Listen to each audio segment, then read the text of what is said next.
Senhoras e senhores, boa tarde. Solicitamos a todos que ocupem seus lugares e coloquem seus celulares no modo silencioso. Este painel será composto por 3 palestras e uma fase de debates. Os palestrantes são Senhor Luiz Felipe de Orleans e Bragança, deputado federal reeleito pelo Partido Liberal. Senhor Henrique Cunha de Lima, Procurador-Geral do Ministério Público de Contas do Estado do Rio de Janeiro. Senhora Érica Figueiredo, Promotora de Justiça do Estado do Rio de Janeiro. Após as 3 apresentações, faremos um intervalo de 15 minutos para a inscrição dos interessados na participação no debate, que terá início logo em seguida, com a duração de 30 minutos. As fichas de inscrição para o registro das perguntas estão disponíveis na mesa ao final deste salão. Com a palavra, o vice-almirante Edson Lawrence Mariá Dantas, primeiro vice-presidente do Clube Naval. Boa tarde a todos. Com muita honra que recebo todos aqui nessa tarde para estarmos aqui nesse painel que faz parte do nosso ciclo de palestras que temos aqui no Clube Naval, através do nosso departamento cultural e do ciclo de palestras que são também da área da presidência do clube. Esta palestra, esse painel, é feito em parceria com a Abrajuc, que tem um laço muito estreito aqui com o clube. Eu hoje estou representando o nosso presidente, que está efetuando uma viagem e não pôde estar aqui presente. Então, mais uma vez, gostaria de agradecer a presença de todos, em particular dos nossos 3 painelistas aqui, que vão nos brindar com as suas apresentações. Faço questão de dizer que o Clube Naval ele tem normalmente uma gama muito grande de palestras aqui durante todo o ano. Envolvem temas dos mais variados. História das batalhas navais, área técnica, área da arte e também temas da conjuntura atual. Então, essa palestra se encaixa muito bem dentro dessa temática da conjuntura atual. Então, gostaria de convidar o primeiro panelista, que será o nosso deputado... mudou? Então, desculpe, vai ser a doutora Érica, né? E gostaria de convidá-la para iniciar a sua apresentação e convidar os 2 outros panelistas para se posicionarem à mesa. Doutora Érica, desculpe, só um momentinho aqui, eu gostaria de registrar, agradecer a presença do general Sérgio, presidente do Clube Militar, e dos nossos 2 ex-presidentes, Almirante Elia e Almirante Veiga Cabral. Esqueci de fazer a citação. Obrigado. Boa tarde a todos. Gostaria de saudá-los na pessoa do vice-presidente do clube, nosso querido Almirante, que acabou de vos falar. Também gostaria de saudar o general Sérgio, do Clube Militar, onde nós temos a nossa sede da Abrajuc, aqui no Rio de Janeiro. Gostaria de saudar a todos, na pessoa do presidente da nossa Abrajuc, João Daniel, aqui presente, e da doutora Somane e da doutora Carmen, vice-presidente. É uma honra muito grande estar aqui com vocês todos, e hoje nós vamos falar de um tema muito polêmico, que é a liberdade de expressão.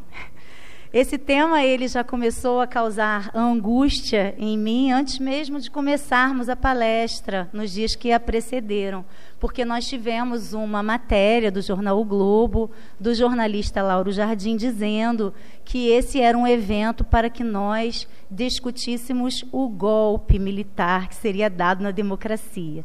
Então, a gente hoje vive uma situação, um estado de coisas no qual qualquer coisa que se fale ou que se faça, que seja diferente da opinião das pessoas que articulam as notícias na mídia ou das pessoas que tomam conta de certos setores do poder, qualquer dessas situações ela é tida como golpismo, bolsonarismo ou qualquer palavra do gênero.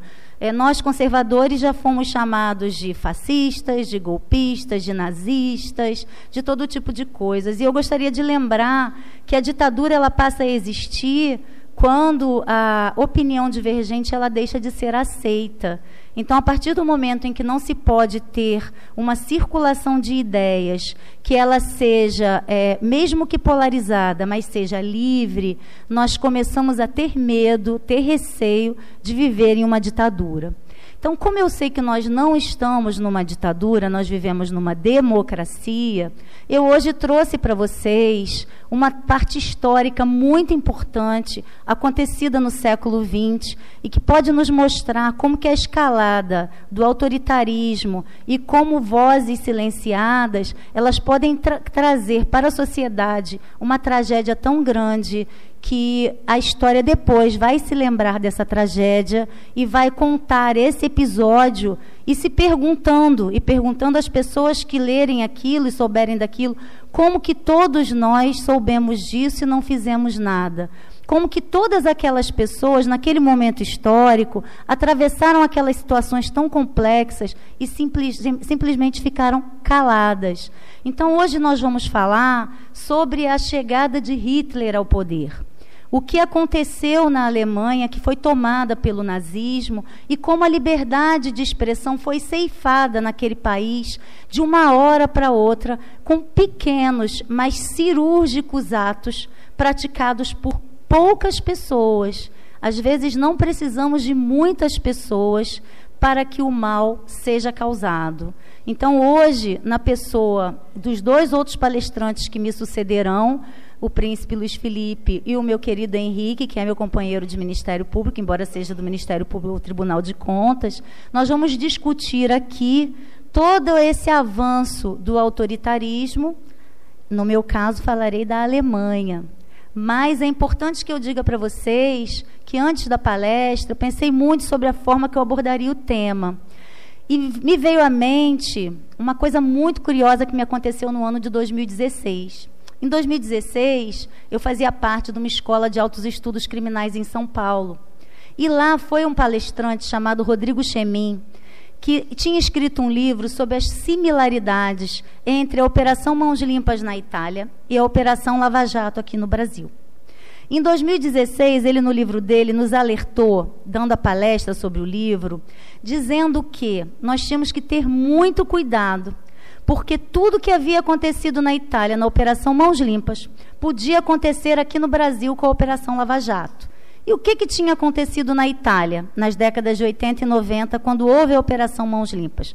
Bem, havia acontecido que foi descoberto um esquema de distribuição de dinheiro e de poder entre mafiosos e parlamentares. Os parlamentares se vendiam para a máfia italiana em troca de dinheiro e de mais poder. E, com isso, a corrupção e o crime andavam desenfreados na Itália. Houve uma operação capitaneada por alguns juízes e alguns promotores corajosos, e, ao longo dos anos, todas as condenações foram sendo anuladas. Alguns daqueles juízes e promotores passaram a ser perseguidos, um promotor foi assassinado, e chegou ao poder o Silvio Berlusconi, que tinha sido uma das grandes pessoas envolvidas naquela corrupção que tinha sido desvendada pela Operação Mãos Limpas. Posteriormente, Silvio Berlusconi se tornou presidente da Itália. E hoje a Itália é 10 vezes mais corrupta do que na época da Operação Mãos Limpas. Não sei se vocês acharam que essa situação tem alguma coisa a ver com o assunto que nós vamos tratar. Mas o que eu queria dizer para vocês é que, quando eu escutei essa história, nós, todos os alunos lá da escola de altos estudos, dissemos assim: isso é impossível, isso não vai acontecer com o Brasil. A Operação Lava Jato é uma operação sólida, robusta, repleta de provas, tudo está documentado. Nunca vai acontecer aqui no Brasil o que aconteceu na Itália. Na Itália, a corrupção devia ser muito pior, os processos devem ter sido mal conduzidos, e nada disso vai acontecer aqui. Bem, aconteceu. aconteceu e todas as pessoas que foram presas foram soltas, muitas delas foram reeleitas, e hoje nós temos um presidente da República num cargo que ele está ocupando depois de ter sido réu na Operação Lava Jato. Juízes perseguidos, procuradores perseguidos, pessoas exoneradas de vários cargos públicos, e a corrupção e a criminalidade passaram a ser referendadas pela postura pública do que aconteceu com a Operação Mãos Limpas e se repetiu com a Operação Lava Jato. Então, a minha palestra não é sobre isso, a minha palestra é sobre liberdade de expressão. Mas por que eu estou falando disso? Para mostrar para vocês que eu vou trazer para vocês fatos históricos hoje, para que vocês percebam como a história é cíclica e ela se repete. E como que muitas vezes, mesmo que nós digamos, isso nunca vai acontecer conosco, muitas vezes as circunstâncias da história elas são mais fortes, o caráter das pessoas predomina e as circunstâncias se repetem. Então, dito isso, para que vocês guardem na memória esse exemplo da Mãos Limpas e da Lava Jato, eu vou trazer o exemplo da falta de liberdade de expressão na Alemanha nazista. Em 1933, a Alemanha tinha um presidente. Esse presidente era um homem idoso que veio a morrer em 1934. Mas o Hitler, que era um homem austríaco, que veio de Viena, mas ele criou muita fama na Alemanha, porque ele começou a falar para partidos operários, ele foi ganhando força, e ele se tornou muito próximo do presidente da Alemanha, e ele se tornou chanceler. Em 1933, quando ele se tornou chanceler, o Hitler começou a escalada de horror dele.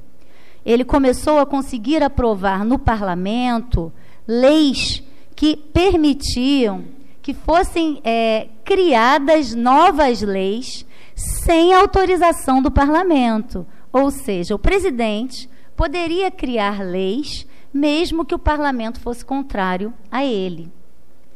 Hitler também começou a perseguir todas as vozes opositoras a ele, todos os dissidentes. Todas essas pessoas, elas passaram a ser enquadradas ou em crimes de opinião, ou então em episódios que eram muito emblemáticos, como o episódio da noite das facas, eu acho que é afiadas, né? Só um minutinho. Noite dos cristais. Espera aí, deixa eu colocar meu óculos, porque eu sou muito ruim de datas, e nós vamos lá.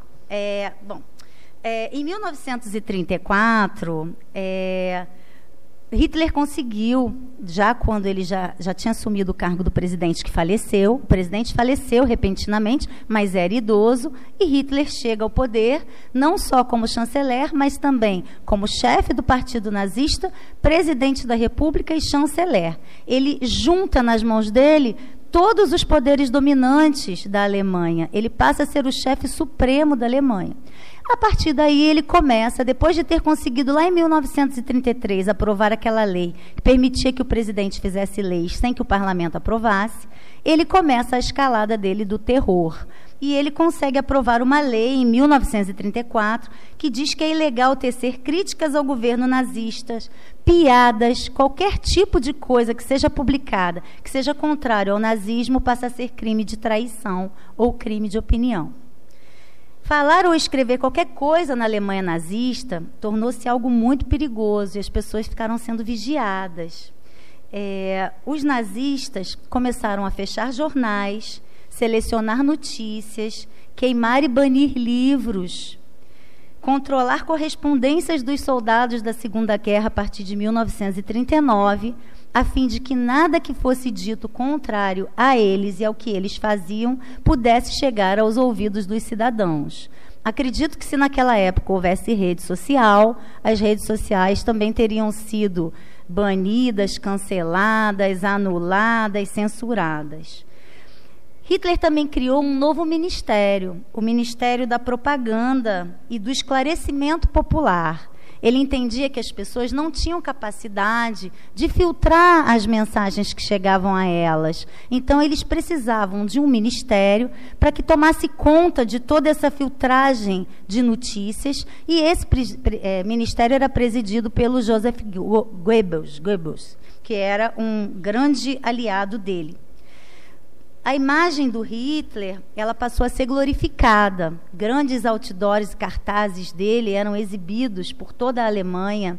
Ele participava de comícios imensos, nos quais ele precisava fazer grandes demonstrações de poder, ele precisava colocar as forças armadas alinhadas, todo mundo saudando ele como Führer, e era uma coisa que ia contagiando as pessoas, na medida em que as informações contrárias a ele não chegavam à população, e que também aquele apoio parecia ser maciço, até mesmo os indecisos iam se voltando para o lado do nazismo e pensavam, bom, se todo mundo está saudando esse homem, está consagrando a figura dele, glorificando, então eu também vou segui-lo.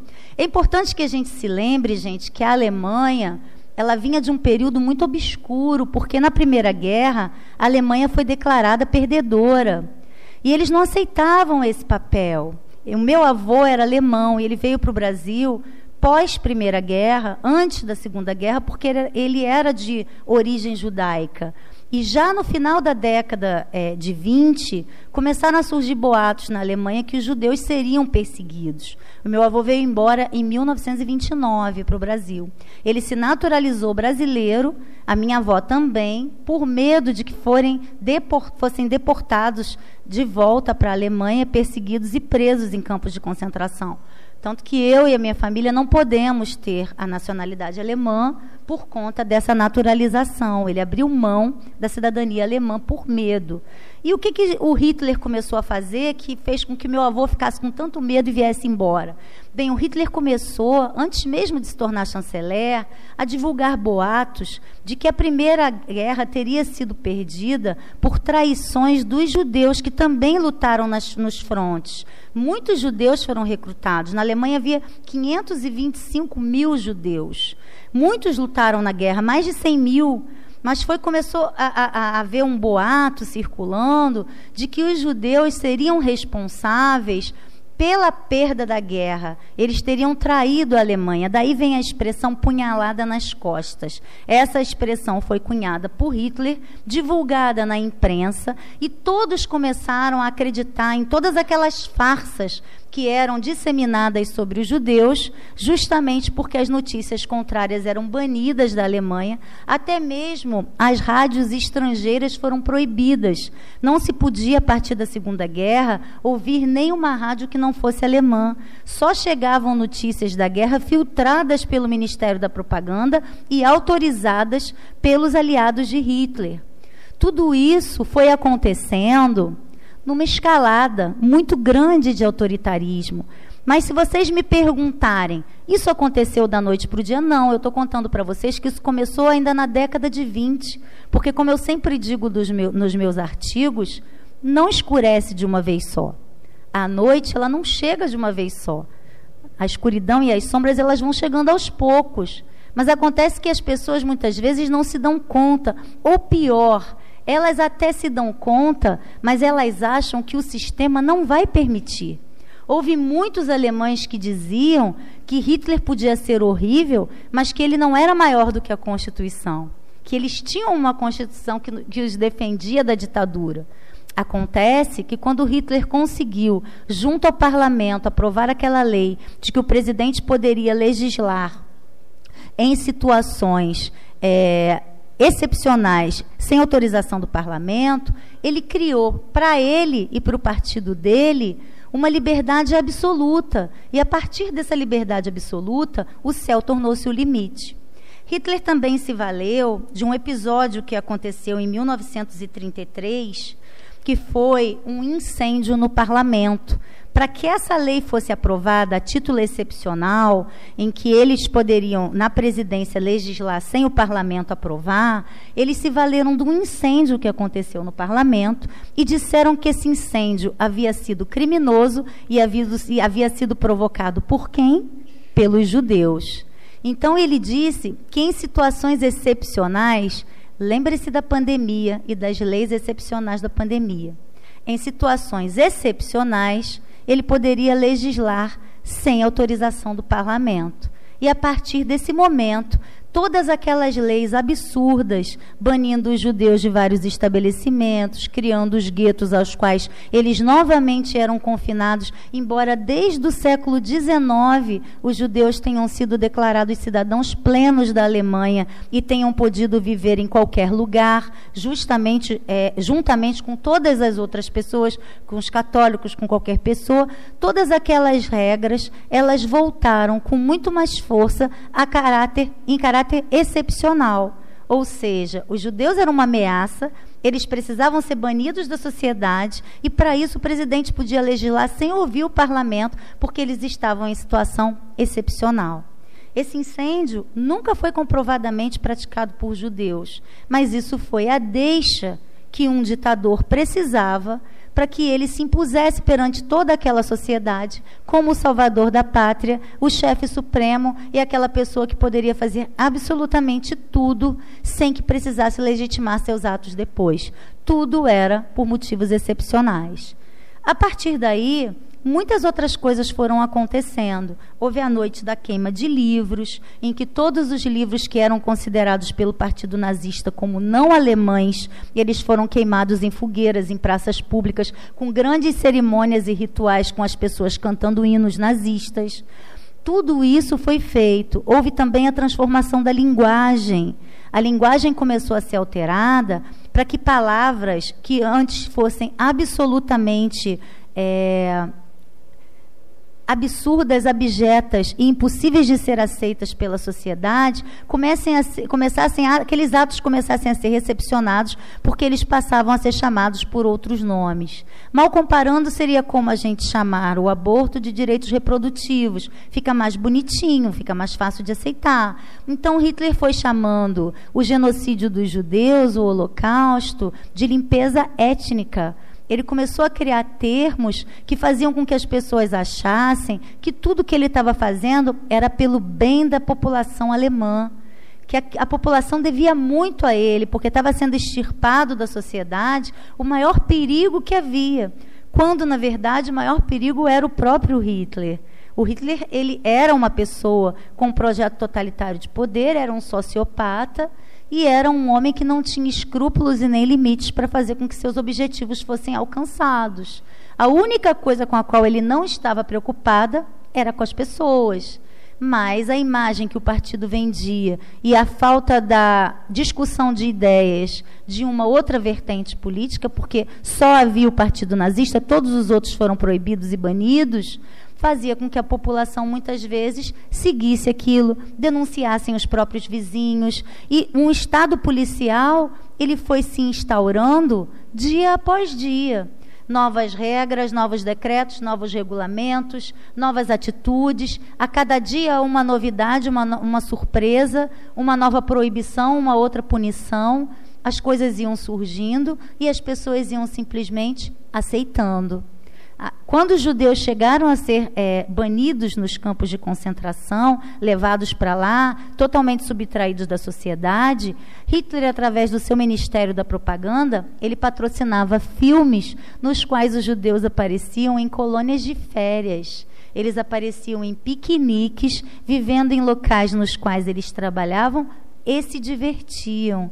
E eles estavam ajudando a sociedade alemã a prosperar. Essa era a imagem vendida e divulgada pelo sistema nazista nos cinemas.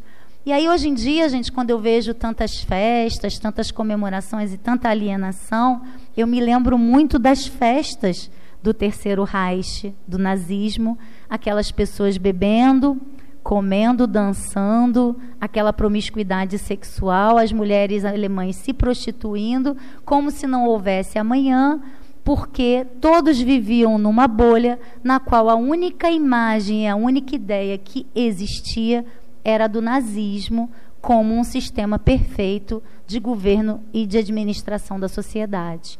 O sistema de controle estava instaurado, a sociedade estava completamente dominada, sem nenhuma arma e nenhuma força para reagir e absolutamente alienada.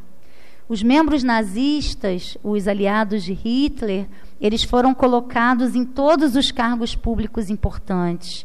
Magistrados foram convidados a ou saudarem Hitler ou se retirarem de suas funções. Os que foram contra o regime, muitos foram presos, mandados para campos de concentração, e outros foram mortos nos tribunais de exceção criados por Hitler, onde não havia nem sequer julgamento. As pessoas eram acusadas e fuziladas imediatamente. Não havia possibilidade de reação, de argumentação ou de ir contra o sistema. Hitler foi a autoridade suprema da Alemanha até o final da Segunda Guerra Mundial, em 1945.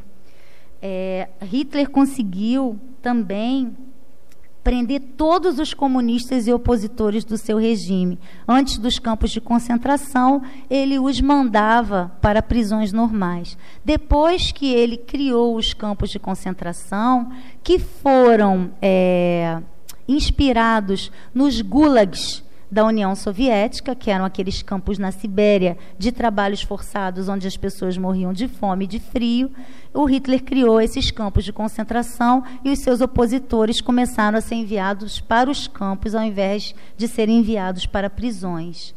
Ele conseguiu também inventar a Noite das Facas Longas, em 1934, que foi uma noite única na qual ele perseguiu todos os seus opositores, que eram membros das Forças Armadas, das tropas de choque, e mandou matar, fuzilar todos esses membros das tropas de choque, porque estavam se opondo ao regime nazista e à escalada de poder que ele queria empreender na Alemanha. Ele também, nesse dia, não só fuzilou todos os membros das forças de choque, como os opositores que ele conseguiu identificar. As pessoas eram mortas e elas não tinham direito de defesa.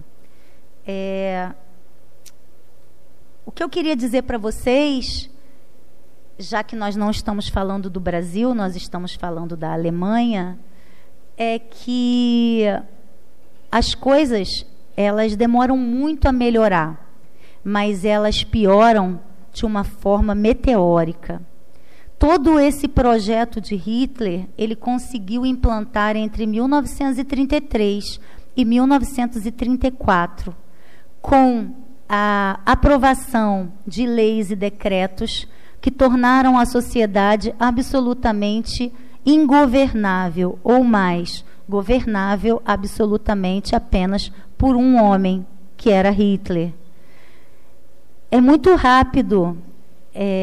A gente, às vezes, não se dá conta, porque a gente está inserido num contexto social e as pessoas acreditam nas instituições.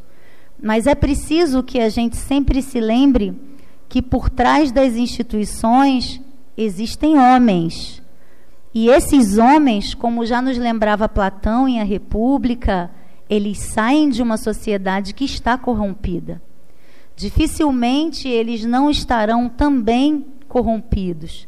Nós temos exemplos e exceções honrosas, como hoje nós temos aqui o deputado Luiz Felipe. Ele é realmente uma exceção, mas ele teve uma outra formação. Ele veio de uma família que tem história, e essa história o precede, faz com que ele respeite os critérios e os valores que lhe foram passados.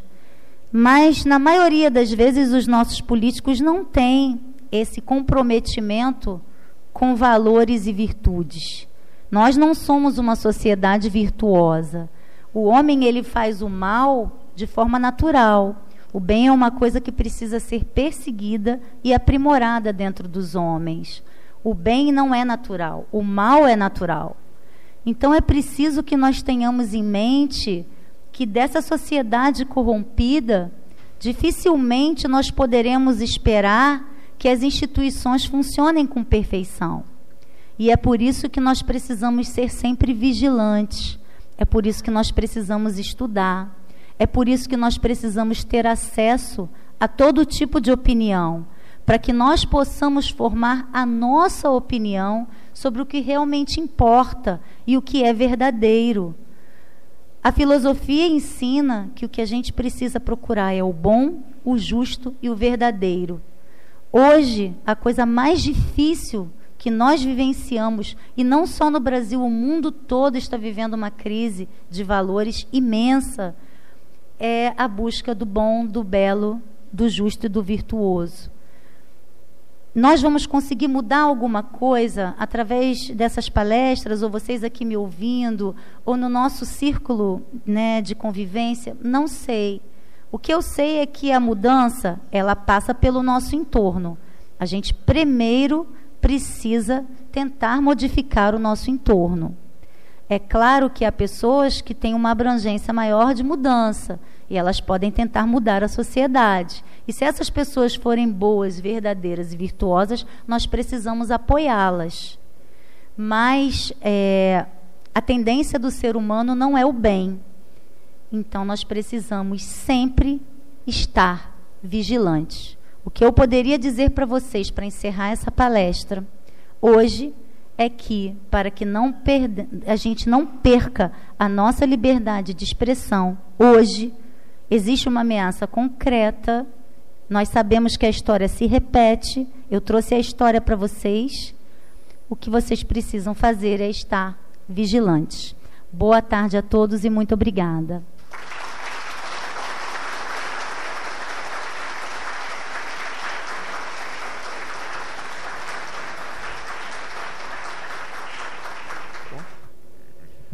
Muito boa tarde a todos. Agradeço o convite de estar aqui com vocês hoje. Amigos da Abrajuc, convidaram o Clube Naval. Vou direto ao ponto aqui. Palestra com relação aos desafios de geopolítica, soberania nacional e o que nos afeta diretamente. Vamos entender o seguinte, vamos entender que existem duas forças de controle no Brasil hoje. Um grupo criminoso organizado, tradicional da esquerda, vinculado a sindicatos, mídia, estudantes, professores, partidos políticos da extrema esquerda. Esses têm tradição de controle. O Brasil de hoje foi criado por eles. Foi criado por partidos de esquerda há mais de 100 anos. Temos Constituição de 88, que é um reflexo da Constituição de 34. Constituição de 34 foi a primeira Constituição socialista do Brasil. Socialismo não é democracia. Socialismo é controle. E controle, quanto mais socialista é a Constituição, as leis, as regras, os políticos, mais absoluto é esse controle. Deixar isso bem claro. Socialismo existe no ecossistema social político do Brasil há mais de 100 anos. Está dentro de nós. Se quisermos combater o socialismo, começa aqui, na alma individual. Não é cobrar ali de um político ou cobrar do juiz. Eles estão contaminados também.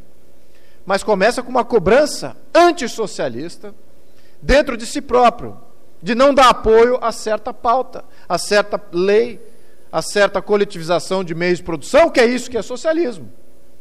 E o que a sociedade brasileira tem feito nos últimos 100 anos? Tem se socializado, sim.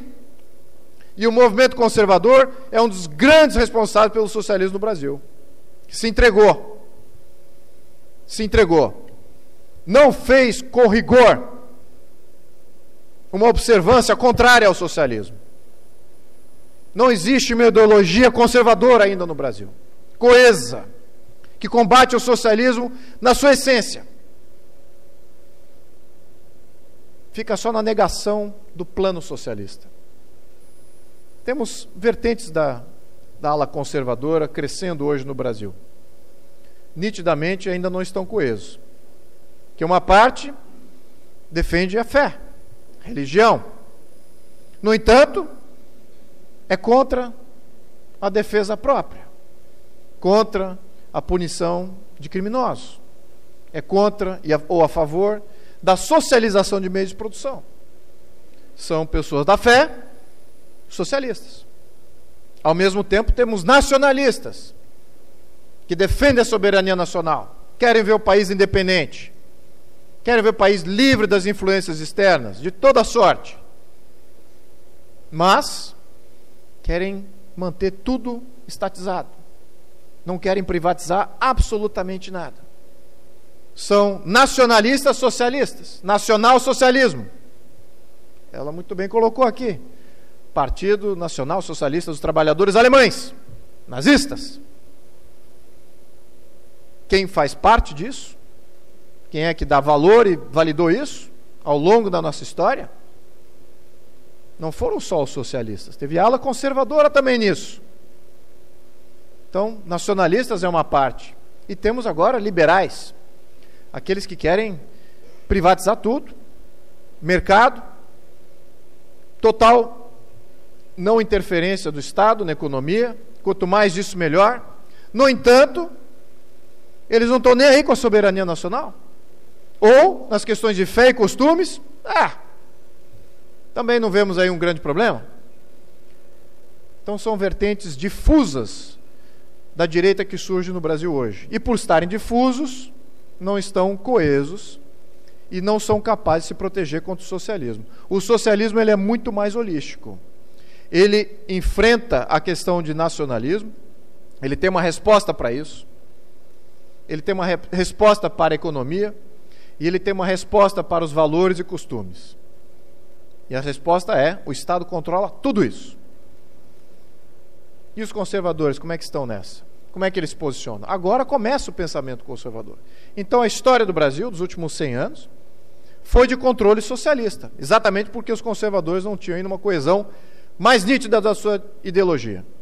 Então o socialismo, sim, está na nossa Constituição, ele está nos partidos políticos, ele está na sociedade brasileira, ele está ainda também dentro do movimento conservador. Sem que a gente faça essa introspecção, a gente não vai conseguir avançar nesse quesito. Vai entregar poder ainda aos meios socializantes que ainda existem na nossa sociedade. Nítido isso. Essa é uma vertente mais tradicional, de controle, que nós sabemos muito bem como é que ela funciona, quais são os partidos que representam isso, e como é que eles vencem sistematicamente. Agora nasceu uma nova vertente, nos últimos anos, sobretudo depois da queda do Muro de Berlim. A queda do Muro de Berlim foi o fim da vertente socialista tradicional, de uma socialização revolucionária, controle absoluto dos meios de produção. Surge uma nova vertente. Essa vertente é o socialismo global, não o socialismo nacional, como mencionado antes. O globalismo. O globalismo é também uma agenda socializante. Controle dos meios de produção, controle dos costumes, controle de uma série de agendas ambientais, de ir e vir, de preço de commodity até. Controle de praticamente tudo. E ela vem junto com uma classe que surgiu exatamente pela vitória do capitalismo. O capitalismo, quando ele vence no mundo, ele cria grandes cartéis financeiros, grandes bancos, grandes poderes midiáticos, que começam a permear o mundo inteiro. E através da riqueza gerada pelo capitalismo, que é inexorável, daí a importância da gente abraçar o capitalismo e não renegá-lo, mas eles têm suas vicissitudes. No plano global, eles têm adquirido um poder absoluto praticamente em cima de todos os países. Esse cartel financeiro, que começou com o lado financeiro, do acúmulo de capital de diversos países, diversas entidades, passou a comprar a mídia, passou a comprar bancos locais, passou a comprar mineradoras, passou a comprar fazendas, passou a comprar portos. Hoje, esse grupo controla, estimadamente, mais de 60% do PIB mundial. Eu estou falando aqui de 60 trilhões de dólares, de um PIB estimado aí entre 80 e 100 trilhões de dólares. É o PIB mundial. Quanto que o Brasil representa disso? 2 trilhões, no máximo, no melhor, depende do dólar. Agora vai para 1, né? Agora com esse novo governo a gente vai para 1 ou para meio. Bom, enquanto a gente era 2 trilhões de dólares de PIB mundial. Agora fica a questão, quanto que esse cartel representa do PIB nacional? Foi engraçado porque eu peguei Covid em julho do ano passado. Meu médico é um médico bem carismático lá de São Paulo, médico infectologista, ele gosta de se infeccionar, literalmente. Eu cheguei com a nova variante, acho que era Ômicron, ou a Delta, não sei qual é uma das duas aí.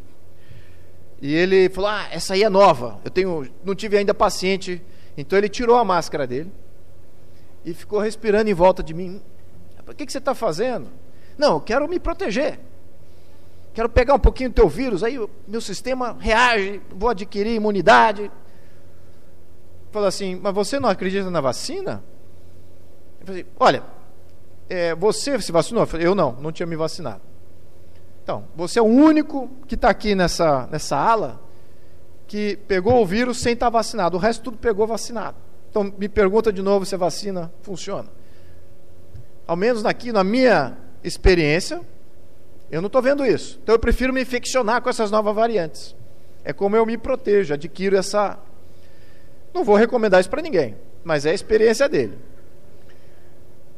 Mas foi curioso, porque logo depois de eu ter me curado, ele começou a falar de política. Ele falou, eu queria entender um pouquinho.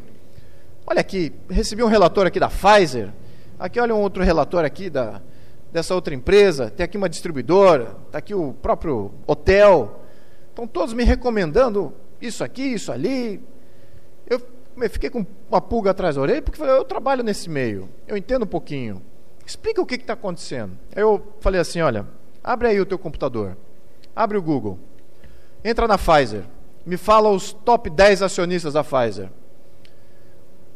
Vanguard, BlackRock, uma série, Templeton. Agora abre o Bank of America. Pfizer está na Alemanha. Abre o Bank of America. BlackRock, Vanguard, Templeton. Abre o próprio Google. Quem são os top acionistas do Google? Vanguard, BlackRock, Bank of America. Estranho, né? Bom, aí eu falei o seguinte, olha, esses mesmos que estão aí têm interesses no Brasil, são os maiores financiadores do Banco Itaú,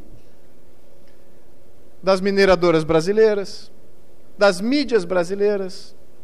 Eles controlam a oferta, controlam a venda, controlam o preço, controlam, sabe qual duas empresas? Reuters, que faz o que a Reuters? Notícias do mercado financeiro.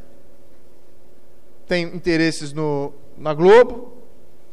Então você fala o seguinte, peraí, então quer dizer que os caras noticiam o quanto que vai subir e descer a expectativa de o consumidor, o interesse do consumidor de consumir, estatísticas, tudo de um grande cartel, porque são empresas vinculadas ao cartel midiático que está informando as expectativas do consumidor. Não é só no Brasil, no mundo inteiro. Exatamente isso. É esse novo cartel mundial que está aí batendo a porta e controlando partidos políticos, juízes, agenda política, e querem ver essa agenda implementada. Porque essa agenda significa controle. Controle. Controle significa socialismo. Esse é o socialismo global que existe no mundo. É muito mais forte do que essa movimentação criminosa do socialismo nacional, do qual nós conhecemos muito bem. No entanto, ele é menos visível. O socialismo nacional, nós vemos nitidamente quem são seus agentes, os sindicatos, seus políticos, mas o socialismo global, ele é mais difícil você detectar. No entanto, eles estão em simbiose. Eles têm vontades de controle. O Brasil é fundamental para esse controle. Por que ele é fundamental? Porque a região já foi socializada.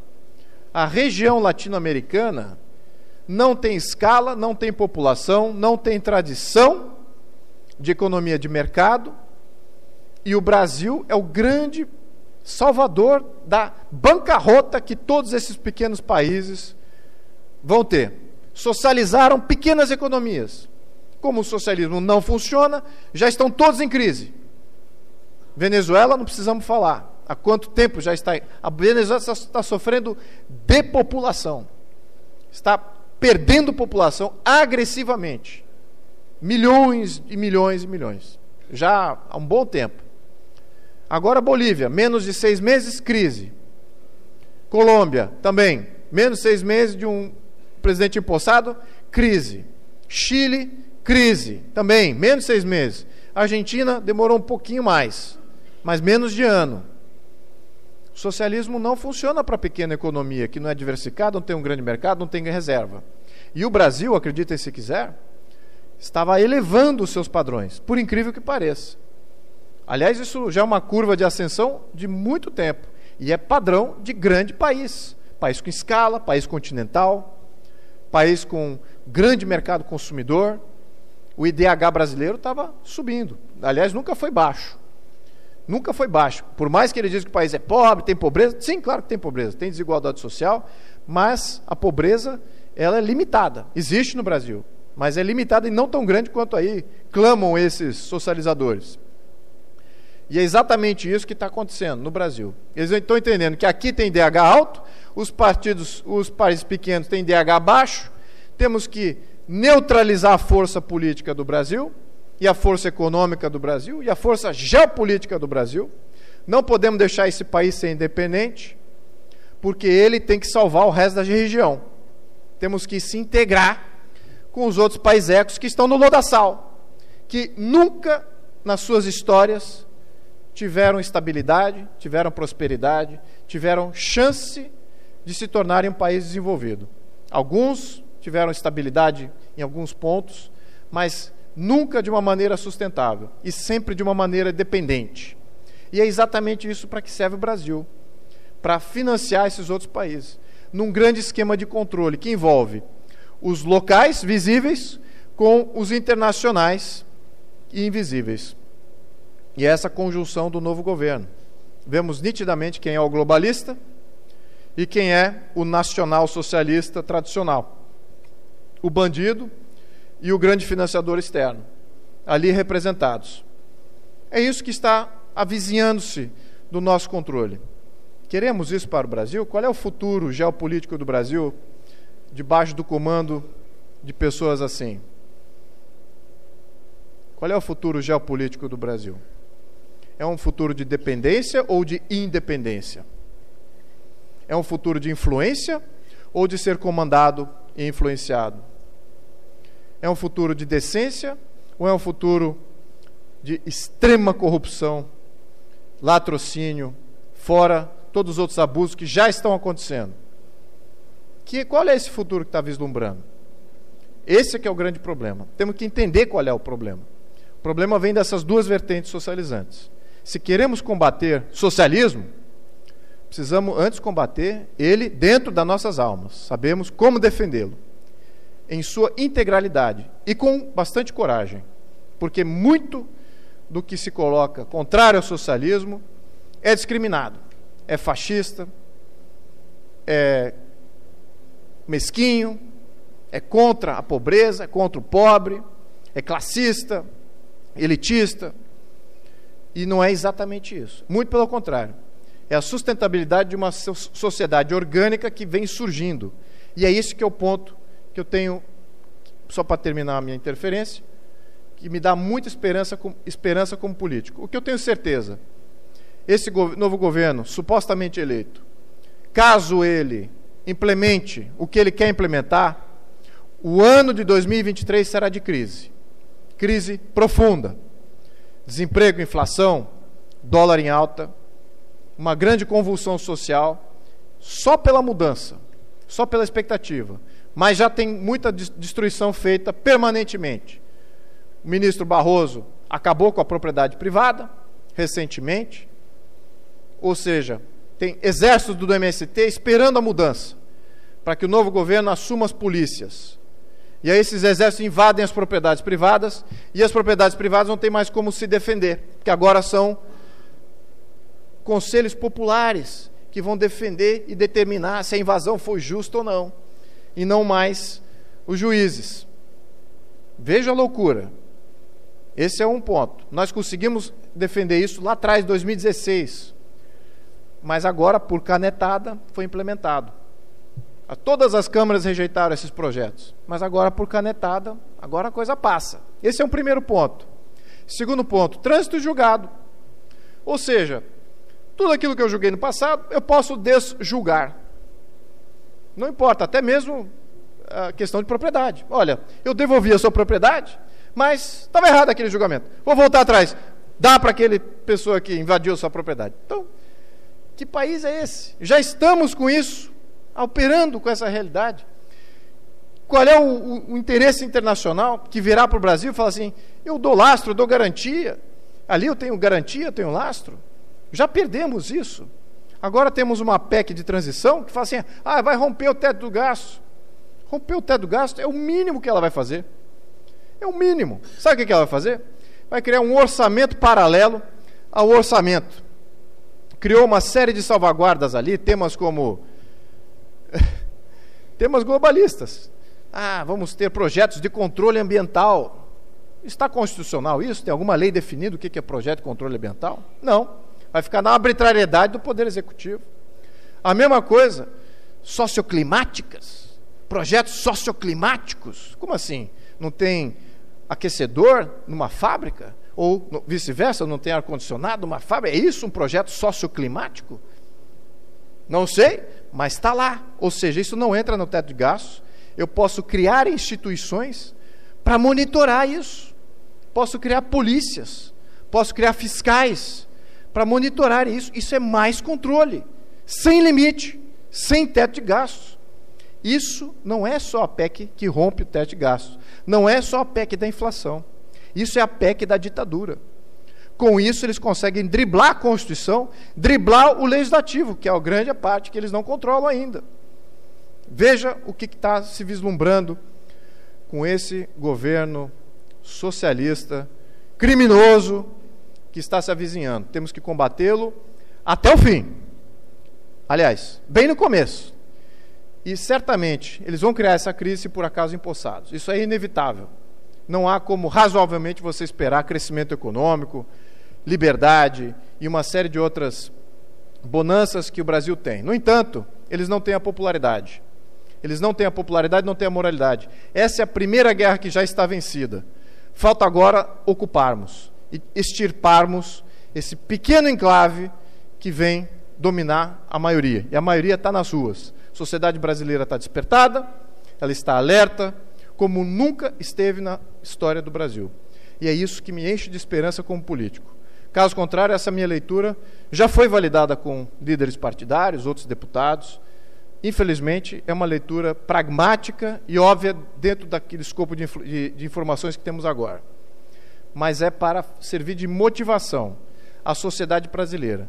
Dependam de si próprios, não dependam de nenhuma instituição de Estado.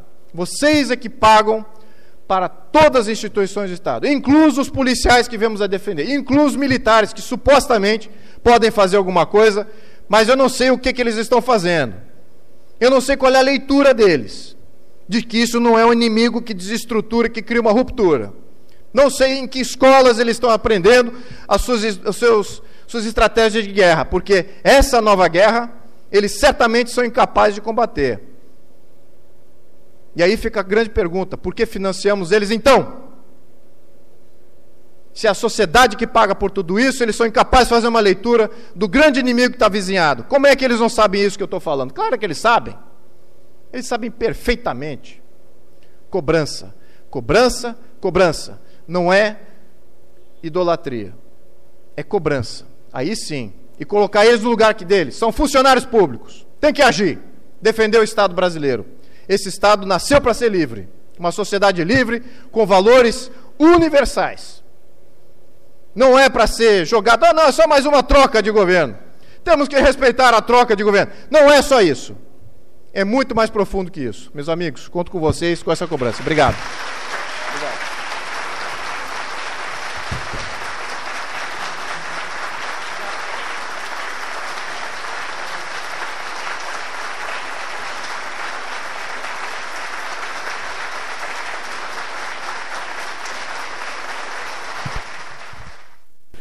Boa tarde a todos. Inicio fazendo uma saudação ao Clube Naval, na pessoa do almirante vice-presidente, aos meus colegas da Abrajuc, Associação Brasileira de Juristas Conservadores, na pessoa do Dr. João Daniel, doutora Carmen, doutora Somaine, que estão aqui presentes, faço uma conclamação também aos juristas aqui presentes e a todos aqueles que quiserem somar esforços conosco. Nós precisamos de ajuda, principalmente neste momento. Os senhores estão vendo o que está acontecendo no Brasil e toda ajuda é bem-vinda. Procurem o João Daniel e juntem-se a nós. Saúdo também os palestrantes, na pessoa de Sua Alteza o Príncipe Luiz Felipe, doutora Érica, minha colega de Ministério Público, e devo dizer que eles já facilitaram o meu trabalho, já anteciparam muita coisa que eu iria dizer. E eu começo recordando o meu querido e saudoso professor Olavo de Carvalho, com quem tive o privilégio de conviver, e ele dizia que a eleição de Jair Bolsonaro era um parto prematuro. Na verdade, ele usava uma outra expressão, mas eu vou poupar a plateia. Então, a eleição do Bolsonaro foi um parto prematuro. Ele dizia: elegê-lo sem uma militância conservadora para apoiá-lo é condená-lo à morte. E foi exatamente o que o príncipe disse quando ele afirmou que nós não temos ainda no Brasil uma massa crítica, uma militância conservadora, organizada, consolidada. Mas já temos o início disso. E o professor Olavo dizia o seguinte: o Brasil não tem solução política. O que ele queria dizer com isso? Ele afirmava também que a direita brasileira é o maior genocídio de possibilidades da história humana. O que ele queria dizer com tudo isso? Ele prescrevia, em primeiro lugar, que era necessário levantar a cultura, fomentar a alta cultura, resgatar a tradição clássica, resgatar os antigos valores, em outras palavras. E isso acabaria por elevar o nível moral da sociedade. Daí, talvez em 20, 30, 50 anos, nós teríamos uma política melhor, uma classe política educada por nós, dizia o professor. E aí ele propunha como missão aos seus alunos estudar, escrever livros, marcar esta época com as nossas obras, né, para que elas produzissem os seus devidos frutos no futuro oportuno. E por tudo que está acontecendo no Brasil hoje, eu não preciso entrar em detalhes, os senhores estão vendo que ele tinha razão. E o tema proposto é o Brasil diante dos novos esquemas de poder global. E a fala do príncipe já antecipou muito do que eu ia dizer.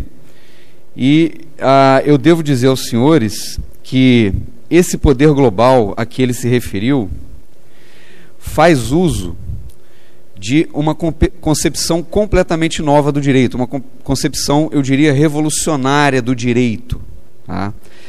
E essa turma revolucionária usa o direito e o poder judiciário que manipula o direito como um atalho revolucionário para a consecução dos seus objetivos. Em outras palavras, eles sabem que não vão conseguir nada no parlamento, pelo menos não agora, e, portanto, eles usam o judiciário como um atalho para a implementação do seu modelo de sociedade, do seu projeto de sociedade futura. O professor Olavo definia a mentalidade revolucionária como a concepção de um futuro maravilhoso, uma sociedade perfeita, a ser alcançada mediante a concentração do poder no momento presente.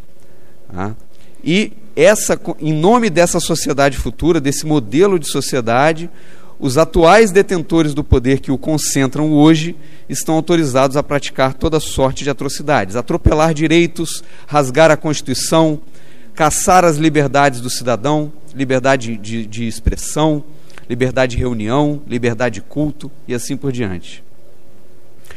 E para isso, essa nova concepção revolucionária do direito, que não é tão nova assim, né? É bom que se diga, agora ela está mostrando a sua pior face, e a própria instrumentalização do poder judiciário pela esquerda, eles se valem da manipulação da Constituição e das leis. E eu vou mostrar para os senhores como isso é feito por uma breve digressão histórica. E eu afirmo de antemão que tudo que eu vou dizer aqui, tudo que eu estou dizendo, está documentado. Nada daqui sai da minha cabeça, está tudo registrado, tudo tem a sua fonte. Tá? E eu cito como exemplo, já que a gente não pode ficar aqui a noite inteira, tá? Eu cito o Programa de Trabalho da Fundação Ford, de 1949. Ela tinha 3 pontos. Esse programa falava de governo mundial, controle populacional e controle do comportamento. É uma longa história. Mas o que eu quero frisar aqui é que lá na página 59, esse programa de trabalho fala em fortalecer a ONU como estrutura de uma nova ordem mundial legislativa e judiciária. Querem nos taxar de teóricos da conspiração, de delirantes, né? A imprensa veio falar besteira aí, mas não é nada de teoria da conspiração, não. Está escrito, está documentado, está registrado. Eu estou falando do programa de trabalho da Fundação Ford de 1949. Não é de hoje que esse projeto é gestado. Então, vejam, senhores, nova estrutura mundial, legislativa e judiciária. Página 59 do documento. Aqui nós vemos da paz perpétua de Immanuel Kant, vemos reflexos aqui da chamada Pax Romana e tantas outras coisas. Na concepção deles, horrorizados que estavam com as atrocidades da guerra, ou era a Terceira Guerra Mundial ou um governo mundial. Por que isso? Porque, havendo governo mundial centralizado, unificado, obviamente não haveria mais guerras, porque o poder político estaria unificado. Então eles queriam a todo custo evitar uma terceira guerra, parece até uma intenção benigna de início. Só que isso pressupõe o fim das soberanias nacionais. Por quê? Estaria tudo dominado, em outras palavras. As soberanias nacionais cairiam e, portanto, não haveria guerras. Nós teríamos a paz perpétua de Kant, nós teríamos a nova Pax Romana. Tá? Então, eu pergunto aos senhores, devemos abrir mão de nossa soberania nacional em nome desse projeto de poder global? E aí, voltando ao professor Olavo, eu cito também o Papa Paulo VI, lá na encíclica Populorum Progressio, ele diz que mais do que nunca precisamos, nos dias de hoje, de sábios de meditação profunda. O Papa fala isso, sábios que rezam, contemplam a verdade, ordenam todas as coisas, apontam os erros e julgam os princípios. O príncipe falou na sua preleção de condenar, rejeitar, repudiar primeiramente o socialismo na alma. É disso que o Papa está falando aqui. Sábios de meditação profunda, que fazem esse autoexame e investigam em si mesmos se essas más tendências não estão presentes na nossa alma. E esses globalistas, eles têm agenda, nós sabemos quais são os itens da agenda deles. É aborto, é eutanásia, é ideologia de gênero, liberação de drogas, ideologia ambientalista, imposição de ideologia LGBT às crianças, liberação sexual total e desenfreada. Enfim, é a construção de uma nova sociedade em novas bases, uma engenharia social profunda. E eu lembro aqui outro Papa, agora Bento XVI, que perante o parlamento alemão apontou que nós estamos sob o jugo de uma ditadura do relativismo. Esses globalistas que se uniram à nova esquerda, eles querem subverter todos os valores tradicionais. Subverter todos os valores tradicionais, relativizar tudo. Então tudo é relativo, não há mais nada confiável, não há mais nada seguro, não há mais nada em que possamos confiar. E o Papa apontava ali no seu discurso a corrosão dos 3 pilares fundamentais da civilização ocidental: a filosofia grega, a moral judaico-cristã e o direito romano. E a corrosão desses 3 valores conduziu à situação que nós temos atualmente, não só no Brasil como no mundo. E voltando aos esquemas de poder global, o professor Olavo, na sua teoria política, ele tem uma muito bem elaborada teoria política, ele apontava a existência de 3 esquemas de poder global atualmente. O primeiro esquema é o esquema russo-chinês, ao qual se associa a chamada velha esquerda. A velha esquerda, a esquerda old school. O segundo esquema de poder global é o globalismo ocidental, já aqui denunciado pelo Príncipe, né, ao qual se associa a nova esquerda. Né? Trocando em miúdos, a velha esquerda seria o PSTU. Né? PSTU. A nova esquerda seria o PSOL, mais ou menos isso. E o terceiro esquema de poder global, correndo por fora, é o califado universal, que propugna o califado universal, a mundial. Então, são basicamente esses três esquemas de poder global. A nova esquerda, que se associou ao globalismo ocidental, principalmente a partir do encontro havido em 1993 na Universidade de Princeton. Ali houve o encontro do diálogo interamericano e ali a esquerda tradicional deu as mãos ao globalismo. Os dois uniram esforços e se associaram, e, portanto, o poder que nós temos hoje na nossa nação é justamente esse esquema aqui, o esquema do globalismo ocidental.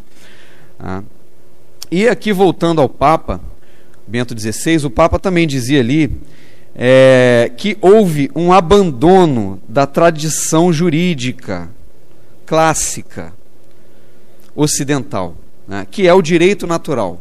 O direito natural tal como o conceberam os gregos, os grandes jurisconsultos romanos e os escolásticos da Santa Igreja Católica. Bento XVI denuncia o abandono dessa tradição jurídica ali perante o parlamento alemão, e isso tem a ver também com o que o professor Olavo falou. É preciso que resgatemos a alta cultura, a verdadeira cultura, não essa cultura subvertida dos revolucionários. E resgatar a alta cultura é resgatar também a nossa tradição jurídica ocidental, tal como a delinearam os gregos, romanos e escolásticos. Basicamente, o grande dilema do direito hoje é o seguinte: ou nós decidimos que o direito é dado pela natureza das coisas, pela essência, pelas substâncias, por aquilo que as coisas são, o que não depende da nossa vontade arbitrária, do que a gente acha ou deixa de achar, da nossa opinião. Ou nós entendemos isso, que o direito vem da natureza e que, portanto, a par das leis naturais de ordem física, como a lei da gravidade, existem também, inscritas na natureza humana, leis jurídicas, morais, que são também naturais, como é a lei da gravidade. Ou nós entendemos isso, ou nós vamos acreditar que o direito, as leis, são produzidas pela vontade humana arbitrária. E aí nós vamos terminar naquilo que a doutora Érica colocou na palestra dela. Nós vamos terminar num regime nacional socialista. Porque nós temos o nacional-socialismo, que é o nazismo, e nós temos o internacional-socialismo, que é o comunismo. Nós vamos terminar nisso, se nós entendermos que o direito é produzido pela vontade humana. Não é produzido pela vontade humana, o direito vem da natureza das coisas. Isso é Platão, isso é Aristóteles, isso é Cícero, isso é São Tomás de Aquino. Vamos voltar às fontes. Então, esse é o dilema do direito hoje. É por isso que o direito está vilipendiado, é por isso que a Constituição está sendo rasgada, porque essa tradição foi abandonada, está sendo pisoteada. Então, se nós entendermos, com muitos ilustres togados por aí, que o direito é produzido pela vontade humana arbitrária e não pela natureza das coisas, nós vamos negar as essências, vamos negar que as coisas são. E aí vamos entrar naquilo que Bento XVI falou, a ditadura do relativismo. Nada é. Não existe isso que nos une, que chamamos de humanidade. A natureza que todos nós compartilhamos, isso não existe. Isso é uma invenção do homem. Aí nós vamos concluir isso. E aí essa natureza muito menos pode nos dar leis naturais de ordem moral e jurídica. E aí nós vamos concluir que só há o texto da lei, que é o que os positivistas falam, os positivistas jurídicos. Só existe o texto da lei, é ele que deve imperar e ponto final. Não importa que lei é essa. É a lei do Führer, é a lei de Stalin, de Hitler. Ou há hoje, como é hoje, né?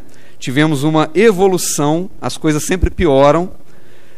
Esse positivismo evoluiu e hoje nós temos a ditadura dos princípios. Tudo é princípio disso, é princípio daquilo, e tudo é justificado com base nos princípios. Senhores, é uma longa história, eu conto essa história em pormenores no livro que nós publicamos, Sereis como Deuses, que é parte de uma trilogia. O Inquérito do Fim do Mundo, Sereis como Deuses e Suprema Desordem. São os títulos dos 3 livros. É uma trilogia que se dispõe a documentar todos os abusos e arbitrariedades que nós estamos vendo hoje na seara do direito e do judiciário. Então, isso está lá em pormenores, se os senhores se interessarem. O velho Aristóteles, lá na Grécia, ele dizia que a democracia é o tipo de sociedade adequado para quando há pouca ou nenhuma virtude. Quando há um pouco mais de virtude, a sociedade recomendada é a aristocracia, é o governo dos melhores. Quando há um nível elevadíssimo de virtude, Aristóteles, na sua teoria política, prescreve a monarquia, que é o governo do melhor entre os melhores. Depois, Montesquieu vai inverter isso, e para ele a democracia é o melhor regime, é o melhor. E aí, cabe a pergunta nesta altura, né? Se Aristóteles disse que a monarquia, o governo do melhor entre os melhores, seria o melhor regime, será que um governo central, um governo global, né, que domine o mundo inteiro, não seria uma coisa boa? Né? Vai pacificar os conflitos, vai acabar com as guerras. É assim que pensavam e pensam os globalistas de hoje. Né? E a resposta, meus senhores, é negativa. O governo central não pode ser algo bom. Tá? Por quê? Porque a garantia de que um governo central que concentrasse todo o poder em si mesmo, a garantia de que esse governo respeitaria o povo e os seus anseios, e respeitasse, portanto, a democracia, a garantia é que houvesse virtudes heróicas. Virtudes heróicas. Só que para que essas virtudes heróicas floresçam, é preciso que haja o reconhecimento do espírito, o reconhecimento de bens espirituais, aquilo que o príncipe falou na sua palestra. Precisamos combater o socialismo na alma. O problema é que com a laicidade, com a rejeição de Deus e da religião, da modernidade em diante, esse reconhecimento é impossível. O mundo mergulhou no materialismo. O marxismo é materialista na essência. Só existe a matéria, só existe o mundo físico e acabou. Não existe nada para além disso. Então a conclusão é que um governo central, seja ele mundial ou não, quer domine uma nação apenas ou o mundo inteiro, esse governo mundial que concentre todos os poderes, e eu lembro aqui que quando Aristóteles prescreve a monarquia, não quer dizer que essa monarquia vai ser uma monarquia absoluta que vai concentrar todos os poderes em si mesmos. Pelo contrário, né, temos aqui o príncipe cujos antepassados ostentaram essas virtudes heróicas, fundaram reinos, constituíram nações e, portanto, se nobilitaram como monarcas. Essa monarquia prescrita por Aristóteles exigia e exige um elevado grau de virtude. Grau de virtude esse que nós não temos hoje. Esses globalistas não detêm esse grau de virtude. Então, a ditadura que eles implantam e que vão implantar cada vez mais, ela não pode ser algo bom, porque ela vai descambar para uma tirania atroz, perseguidora do cidadão e dos seus direitos. Por exemplo, não haverá direito de asilo. Se caem as soberanias nacionais, o direito de asilo desaparece. Meu amigo Alan dos Santos está exilado agora lá nos Estados Unidos. E como que ele poderia invocar o direito de asilo se houvesse um governo mundial? Não poderia haver. Então, estou dando apenas um exemplo, são muitos. E eu lembro o princípio da subsidiariedade prescrito pela doutrina social da Igreja, que fala do poder de autogoverno das pequenas sociedades. As pequenas sociedades são capazes de autogoverno, descentralizado. A nossa tradição é uma monarquia municipalista, uma monarquia descentralizada. Não é um poder central absoluto que concentra todos os poderes em si, uma tirania maluca, sem nenhuma virtude. a ditadura do relativismo com todos os valores subvertidos. É isso que eles querem implantar.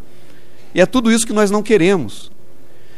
Olhando um pouco para a história dos Estados Unidos, o Alexander Hamilton, que escreveu lá os Federalist Papers, junto com o James Madison e o John Jay, ele introduziu nos Estados Unidos a ideia de Montesquieu, esse mesmo Montesquieu que inverte Aristóteles. Basicamente o federalismo e a independência do judiciário. A independência do judiciário naquela altura, o judiciário independente da coroa ou independente do parlamento, era uma ideia que não era aceita. Mas o Hamilton defendeu essa ideia, né, alegando que seria inimaginável que o judiciário usurpasse a competência legislativa. Se ele olhasse para o Brasil hoje, ele ia se dar conta do erro, né, que ele cometeu. Seria inimaginável uma usurpação dessas. E caso isso acontecesse, diz Hamilton, haveria o impeachment, que ele chama de crime de Estado. Para nós aqui é o crime de responsabilidade, que é uma infração político-administrativa, que enseja impeachment. Então o Hamilton, ele próprio, ele passa a criar a tese de que os poderes da União Federal estavam implícitos na própria Constituição americana. E ele faz isso em 3 casos. O caso do pagamento da dívida dos estados, contraídas por ocasião da Guerra da Independência, a criação do Banco Central e o imposto do uísque. Não vou entrar aqui em pormenores, mas na Constituição não estava escrito que a Suprema Corte americana poderia julgar leis inconstitucionais. Antes da Constituição, o próprio Hamilton havia sugerido que isso não aconteceria. Isso era uma hipótese excepcionalíssima e, caso acontecesse, poderia ser corrigida por impeachment. E aí, ele invoca essa teoria dos poderes implícitos com base na tese de que o bem da nação prevalece sobre o texto. Ora, isso já era o prenúncio de um cheque em branco para o judiciário. O bem da nação prevalece sobre o texto. Ora, quem diz o que é o bem da nação? Essa é a pergunta. Então, com isso, a Suprema Corte interveio no caso do uísque, e o John Marshall, que era um justice da Suprema Corte americana, ele avoca para si a competência de julgar o caso do imposto, avoca para si essa competência sem possuí-la, já que a Constituição só dava competência à Suprema Corte para julgar casos entre estados, entre cidadãos de estados diferentes e também julgar questões marítimas e assemelhados. Então foi assim que a Suprema Corte americana começa a julgar a constitucionalidade das leis, a dizer que uma lei é válida ou não é, que essa lei é inconstitucional e a outra não.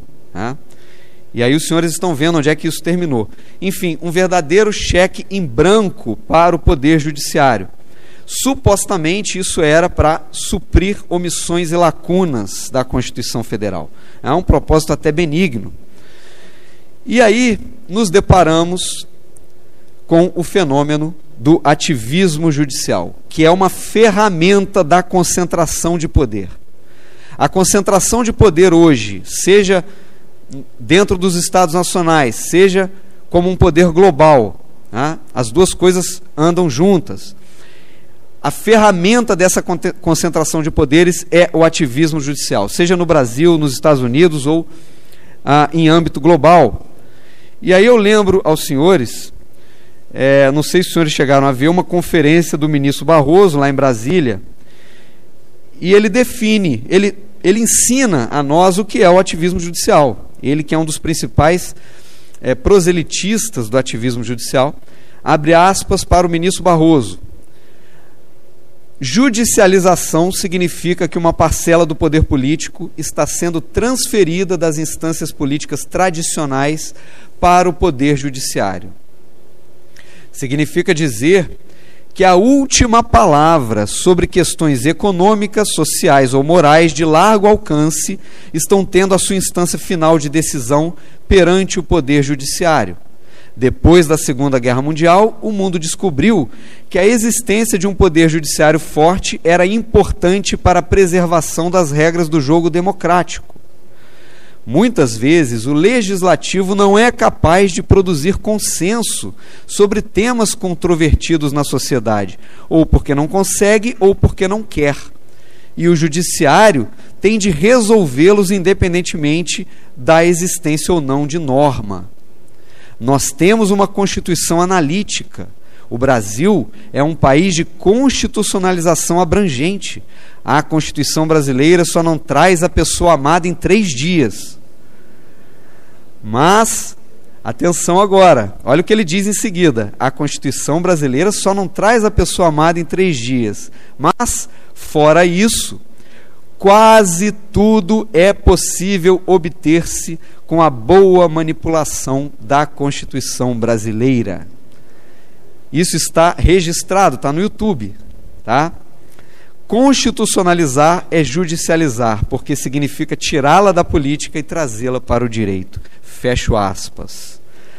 Então, meus senhores, o que nós temos aqui é a definição do ativismo judicial pelo ministro Barroso, essa ferramenta de concentração do poder. E eu lembro aqui o exemplo do ministro Eros Roberto Grau, aposentado. Ele, inicialmente, ele seguia as ideias do Ronald Dworkin. Ronald Dworkin e o Robert Alexis são 2 propagadores, né, dessas ideias dos princípios, né, de que o direito deve ser governado pelos princípios. A função do juiz é interpretar a lei com base nos princípios. Basicamente é isso. Inicialmente ele defendia essas ideias, tá? E aí ele vai para o Supremo, ele se torna ministro, e lá ele começa a ver assim, um casuísmo extremo. Ele vê um caso de antissemitismo em que um ministro invocou o princípio da dignidade da pessoa humana para defender o judeu supostamente ofendido, e outro ministro invocou o mesmo princípio para defender o suposto ofensor. O mesmo princípio, dignidade da pessoa humana. O ministro Eros Roberto Grau viu um mesmo ministro invocando o mesmo princípio em 2 sentidos contrários. Para um caso, invocava o princípio num sentido, em outro caso diferente, invocava o mesmo princípio em sentido contrário. Então, o ministro Eros Grau, ele concluiu que essas teorias, a ditadura dos princípios abertos e indeterminados, que podem ser preenchidos com o conteúdo que o julgador quiser, essas teorias eram, na verdade, um cheque em branco para a vontade arbitrária do julgador, um perigo para a segurança jurídica do país. E aí então o ministro Eros Roberto Grau muda as suas ideias e reescreve o seu livro. E o título do livro é Por que tenho medo dos juízes? Por que tenho medo dos juízes? Esse é o título do livro. E no Brasil, senhores, o problema se acentua por causa daquilo que o ministro Barroso falou. A nossa Constituição é imensa. O tamanho e o detalhamento dos assuntos na Constituição é imenso. Ela é recheada de princípios. José Afonso da Silva, que é um constitucionalista esquerdista, eu estudei pelo livro dele na faculdade, ele foi o mentor da Constituição Federal de 88, que o príncipe bem lembrou, que retoma a Constituição de 34. O seu projeto esquerdista inicial, ele foi arquivado. O Sarney achou muito esquerdista, muito radical, arquivou, só que ele serviu de base para o texto final. O texto final foi norteado por esse projeto socialista. E aí os relatores das comissões eram todos esquerdistas. E isso deu o tom do texto final da Constituição. E o José Afonso da Silva, ao contrário dos constituintes, ele tinha a visão de conjunto, ele sabia o que estava fazendo, era um constitucionalista. E ele se baseia no José Gomes Canotilho, que é outro constitucionalista esquerdista português, e a sua teoria da Constituição dirigente. O Canotilho, ele havia forjado a Constituição Socialista de Portugal, que mencionava uma futura sociedade sem classes, portanto, uma Constituição socialista, marxista. E o que é a Constituição dirigente do Canotilho? É a Constituição que dirige e impulsiona o progresso da nação. Que coisa linda, né? Lembramos aqui da teoria da mentalidade revolucionária do professor Olavo de Carvalho, né? Essa concepção de futuro, né, a ser alcançado mediante a concentração do poder e em nome do qual você está autorizado a fazer tudo hoje, inclusive as piores atrocidades. É uma inversão temporal. O futuro está guiando o presente. O conservadorismo é o contrário disso. Nós nos baseamos naquilo que já foi testado pelo tempo, pelos milênios. O que deu certo a gente conserva, o que não deu certo a gente melhora. O revolucionário faz o contrário, ele é movido pelo futuro hipotético que ele inventou na cabeça dele. Inventou na cabeça dele. Não está em lugar nenhum, não foi testado na realidade. E, portanto, só pode terminar em mar de sangue, em genocídio. Isso é o nazismo que a doutora Érica falou. Isso é o comunismo. 100 milhões de mortos. Então, essa Constituição dirigente, ela é abrangente e exaustiva, e ela impõe a sua força a todo ordenamento jurídico, ela domina toda a vida, tudo hoje é constitucional. Qualquer coisinha que você pensar é constitucional, e se é constitucional, é da competência do Supremo. Quem diz o que é constitucional ou não é o Supremo. A nossa Constituição é desenhada para que o Supremo tenha plenos e amplos poderes, porque tudo, como a Constituição é imensa e tudo vai caber em algum princípio, tudo é constitucional. O direito civil, o direito administrativo, tributário, tudo está na Constituição. E quem diz o que é constitucional ou não é o Supremo, porque a Constituição diz que o Supremo é o guardião da Constituição. Então, meus caros, não há solução. A solução é reescrever a Constituição. E muito oportuna a presença do príncipe aqui, já que ele tem um projeto de nova Constituição. E precisamos acabar com essa ideia de que uma Constituição ela tem que ser dirigente e dirigir um suposto progresso. Na verdade, não é progresso nenhum. É decadência, é degeneração, é revolução. E aqui, com essa Constituição imensa, nós já estamos na antessala do ativismo judicial. Só faltava, então, a criação de uma teoria da interpretação para dar conta do texto. E isso faz o neoconstitucionalismo. O que é o neoconstitucionalismo? No pós-guerra, os juristas se deram conta de que os horrores do nazismo foram provocados pelo positivismo. Essa ideia de que a lei deve ser obedecida. Inclusive, os nazistas, lá no julgamento de Nuremberg, invocaram o princípio da legalidade a seu favor. Eu só fiz aquilo que estava na lei. Então, é o que a lei manda e ponto final. E aí os juristas se deram conta disso. Vamos pegar os princípios mais caros do ordenamento e vamos colocá-los nas constituições para que eles fiquem blindados. Com isso, nós temos o neoconstitucionalismo.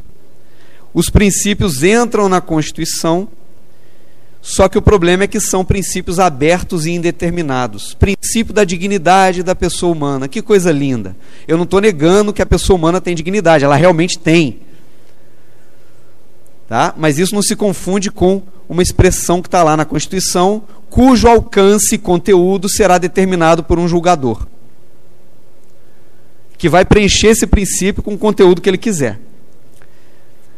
E nós temos a nossa versão também do neoconstitucionalismo, que eu chamo de neoconstitucionalismo ibero-americano, que foi capitaneado pela Fundação CEPS, Centro de Estudos Políticos e Sociais, que é uma fundação espanhola que penetrou na América Latina, uma fundação de constitucionalistas marxistas, esquerdistas. Aqui nós temos o marxismo e o globalismo andando de mãos dadas, aquilo que eu falei do globalismo ocidental de mãos dadas com a nova esquerda. E essa versão ibero-americana, ela vai dizer que a revolução socialista ela tem que se dar por meio da Constituição. E essa fundação, CEPS, percebeu, Centro de Estudos Políticos e Sociais, lá em Valência, percebeu que a Constituição do Brasil, essa enaltecida Constituição Cidadã, as pessoas enchem a boca para falar dela, a Constituição Cidadã. Essa Constituição e a Constituição Espanhola, de 1978, eram de um tipo novo, constituições novas, de vanguarda. vanguarda revolucionária, é bom que se diga. E, portanto, era necessário que fossem implantadas em toda a América Latina, esse modelo fosse implantado em toda a América Latina. Venezuela fez isso, Bolívia, Equador. Eles estavam aqui assessorando a Dilma e fazendo lobby para uma nova constituinte no Brasil, na época da discussão da reforma política. E aí a ideia deles era que os constituintes fossem pessoas simples do povo, sem aspirações políticas. Então era o porteiro do prédio, o taxista, o balconista da farmácia, pessoas populares, né, sem nenhum cargo de notoriedade, né, que fizessem o papel de constituintes, escrevessem a nova Constituição. E aí eles se reuniram, o caso do Equador é emblemático, que eles foram para o interior, e esses constituintes eleitos, essas pessoas comuns do povo, ficaram lá reunidos no interior do Equador, longe da capital, longe dos holofotes, com a influência direta de uma missão da ONU e dos especialistas dessa Fundação CEPES. E aí os constituintes do Equador fizeram tudo o que os especialistas mandaram. Escreveram a Constituição do Equador, do início ao fim. Faziam ali todas as refeições com eles, e os constituintes, que eram pessoas simples do povo, se sentiam lisonjeados com a presença de pessoas tão eruditas, que estavam ali ensinando a eles. Resultado disso, a Constituição equatoriana diz que em matéria de direitos humanos, os documentos da ONU estão acima das leis equatorianas, e que qualquer documento, mesmo aqueles documentos não votados pela Assembleia Geral da ONU, mesmo esses, valem automaticamente em território equatoriano, sem necessidade de internalização. O que aconteceu, meus caros? O Equador abriu mão de sua soberania nacional. E eu pergunto, nós vamos fazer o mesmo? Na Venezuela aconteceu coisa pior, né? Baixaram uma nova Constituição, as antigas instituições foram dissolvidas, inclusive a Suprema Corte, que foi remodelada pelo Hugo Chávez. Ela muda de nome, se livra dos seus antigos magistrados, são todos nomeados pelo novo regime, se torna aliada do governo e passa a anular, a caçar tudo aquilo que vinha do parlamento. E então, tudo aquilo que viesse do parlamento e que desagradava o governo era imediatamente cancelado, anulado pela Suprema Corte da Venezuela, até que a Suprema Corte fecha o parlamento e assume os poderes legislativos plenos e passa a legislar no lugar do parlamento. E aí as pessoas me dizem assim: Henrique, isso não vai acontecer no Brasil. Isso não vai acontecer no Brasil, tem certeza? Vamos olhar o que está acontecendo aqui nos nossos vizinhos. O Congresso eleito é um Congresso conservador. Alto lá. Ninguém precisa do Congresso para governar, não. O governo pode ser feito via Suprema Corte. Não estou dizendo que isso vai acontecer, eu rezo para que não aconteça. Mas já aconteceu aqui do lado. E essa Fundação CEPES, ela passou a editar vários livros sobre as constituições que eles patrocinaram. E tudo isso mostra que não é só o globalismo estrito sensu que está atuando aqui, mas também o marxismo. Aquele pacto de Princeton que eu falei, a nova esquerda de mãos dadas com o globalismo ocidental. Aqui entra Foro de São Paulo, entra uma série de organizações aqui que fazem parte desse caldo. O caminho da revolução passa pelo judiciário e pela subversão do direito. O Dworkin e o Alexis, esses dois teóricos que eu mencionei, eles pavimentaram a via teórica do ativismo judicial. E legitimaram tudo isso. E o neoconstitucionalismo, essa nova teoria que subverte o direito, a versão ibero-americana do neoconstitucionalismo do pós-guerra, é essa ideia de que o julgador ele pode impor a sua vontade arbitrária por meio dos princípios, por meio de uma constituição analítica imensa, abrangente, que dá conta de controlar todos os aspectos da vida do cidadão. Quem vai dizer até onde o cidadão tem liberdade ou não é o julgador, aquele que vai ler a Constituição e interpretá-la para nós, réis mortais. Nós temos uma constitucionalização de toda a vida social. Tá? Eles dizem lá que esse novo modelo é, aspas, a expressão revolucionária dos povos. Ó, expressão revolucionária dos povos. Então, meus senhores, não é apenas uma questão assim momentânea que está acontecendo agora, uma excepcional concentração de poderes, uma agenda que querem implantar. Existe por trás um movimento internacional de centralização do poder que faz uso do ativismo judicial para a consecução de seus objetivos. Tá? E aqui, tá, eu já termino dizendo que, apesar de tudo isso, apesar dessa concepção tresloucada do direito, subvertendo a tradição jurídica clássica de Platão, Aristóteles, Cícero, São Tomás de Aquino e tantos outros, apesar disso, desse neoconstitucionalismo ibero-americano que é nefasto e que está dominando o Brasil hoje, existe esperança. Existe esperança. Esse ativismo judicial pode ser vencido, e essa concepção maluca que prevaleceu em 88, dessa Constituição dirigente, essa concepção revolucionária da Constituição dirigente, ela pode ser vencida. Por meio do quê?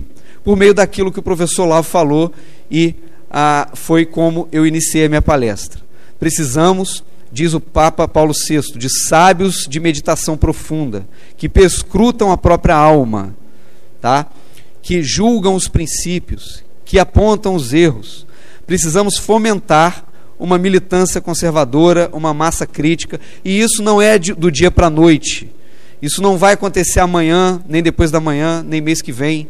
É claro que nós precisamos agir no presente, mas, sobretudo, fazer um trabalho de longo prazo, estudarmos, nos formarmos e ter a esperança de que no futuro tenhamos uma classe política melhor que venha nos governar e, sobretudo, juristas melhores do que os que nós temos hoje aí nas altas posições de comando. Com isso eu termino, agradeço a atenção dos senhores e fico à disposição para uma próxima oportunidade.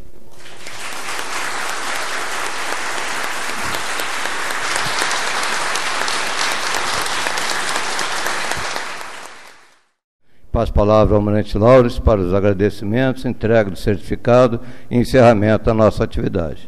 Bom, gostaria de agradecer aos nossos palestrantes, deputado Luiz Felipe, doutor Henrique, a doutora Érica, que teve que se ausentar, que ia receber uma medalha no Forte Copacabana, e dizer que o tema que foi debatido hoje aqui é de suma importância, muito atual, nos leva a muita reflexão, e eu diria que essa parceria com a Abrajuc tem sido muito feliz aí e nos trouxe essa oportunidade desse painel com esse tema muito atual, né? Repito, faz parte do ciclo de palestras aqui do Clube Naval, com temáticas muito variadas, mas o tema de hoje realmente nos trouxe aí uma visão muito ampla da conjuntura atual aí que nós estamos vivendo. Então, nossos agradecimentos ao deputado Luiz Felipe, ao doutor Henrique, a doutora Érica, e passo as mãos aí de vocês um diploma de agradecimento pela participação.